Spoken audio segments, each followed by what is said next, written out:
안녕하세요. 창성부 1학년 학생 여러분. 이번 시간은 교과서 157쪽의 근대의식의 확대 세 번째 시간으로 선생님하고 확인하고 복습해 보도록 하겠습니다.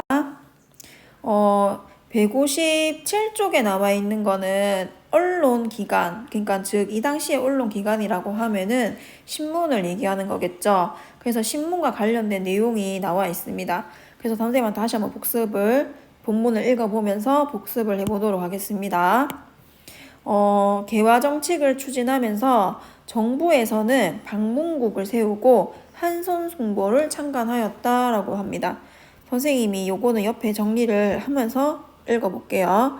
한성 송보는 1883년 한성 순보 한성 순보는 며칠마다 나오는 거라고 했습니까? 선생님이 10일마다 그러니까는 펼쳐내는 거라고 했습니다. 그 다음에 뒤에 것도 중요하죠. 순 한문체, 한문으로만 이루어져 있고 정부의 개화 정책을 홍보하거나 국내외 정세를 알렸습니다. 근데 갑신정변으로 발행이 중단되었다라고 합니다. 갑신정변이 몇 년도입니까, 여러분? 그렇죠. 1884년까지만, 그러니까 1년 안 되는 시기 동안만 발생이 됐고, 그 다음에 86년에 주보는 일주일에 한 번이죠. 다시 발간되었습니다. 요것도 적어볼게요. 1886년 한성주보. 한성주보는 국한문을 혼용으로 합니다. 아까 전에는 한문으로만 발행이 되었다라고 했잖아요. 한성순보는. 근데 이 한성주보는 국문과 한문을 혼용해서 썼다라는 거. 그 다음 일주일에 한 번 간행되었으나 경영난으로 폐간되었다. 그 다음 아간 파천 이후 서재필 등이 정부의 지원을 받아서 편찬한 신문이 독립신문입니다. 1896년 독립신문. 독립신문의 특징은 최초의 순 한글 신문도 있었다라는 거죠.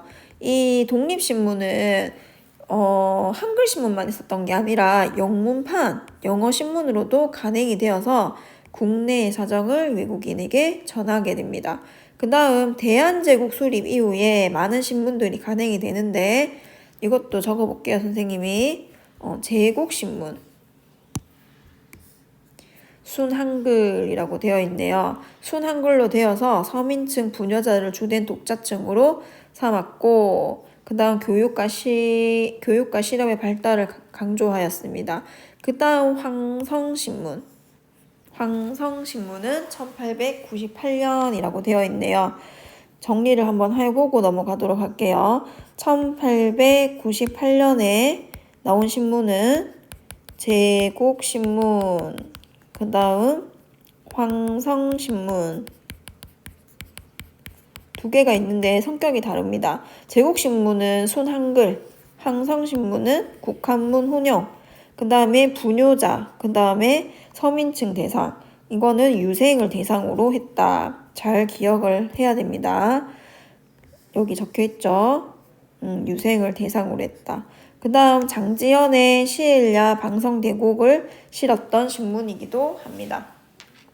그 다음 양기탁이 중심이 된 대한매일신보라고 해서 영국인 베데를 발행인으로 내세워서 창간되었습니다. 그래서 이 영국인이 신문에 발행인으로 들어가 있었기 때문에 그 일제의 감시, 탄압이 우리나라 사람이 발행한 신문사에 비하면은 좀 자유롭게 활동을 할 수 있었다라고 선생님이 수업 시간에 얘기했었죠. 그 다음에 통감부의 통제에도 불구하고 이 대한매일신보에서는 일제의 국권 침탈을 비판하거나 의병운동을 호의적으로 보도하는 등 민족의식을 고취하는 기사를 많이 실었다. 그 다음 순한글, 국한문, 영문 세 종류로 발행이 되었다라는 거. 그 다음 황성신문, 제국신문 등과 함께 모두 했다. 국채 보상 운동에도 앞장섰다라고 되어 있네요. 그 밖에도 천도교 기간지인 만세보, 천주교 기간지 경향신문, 그 다음 대한협회 기간지인 대한민보 같은 것들이 있었습니다. 여기다가 다시 정리를 해볼게요. 1904년에는 대한매일신보 특징이 뭐라고 했습니까?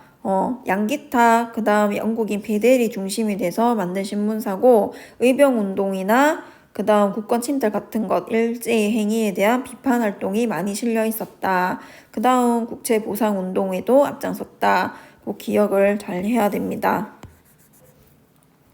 이런 신문사들은 전부 다 여러분 1909년에서 거의 신문지법이 제정으로 인해서 다 없어지게 된다는 거, 일제시대가 시작이 되게 되면 거의 다 사라지고 없다라는 거 꼭 잘 기억을 해야 되겠습니다.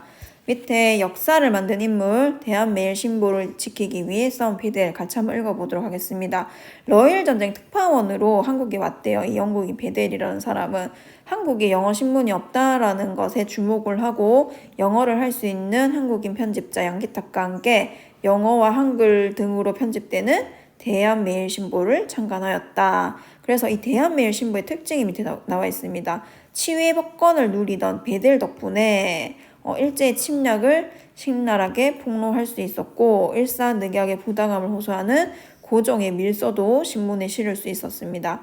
그렇게 하니까 일본은 일본 패척을 선동한다는 이유로 베델을 영국 측에 제소를 해서 일본의 동맹국이었던 영국은 그를 유죄를 선고하고 감옥에 가두었고, 출소 후에 서울로 돌아왔으나 재판과 옥살이로 병을 얻어 곧 섬을 거두고 말았다라고 이렇게 되어 있네요.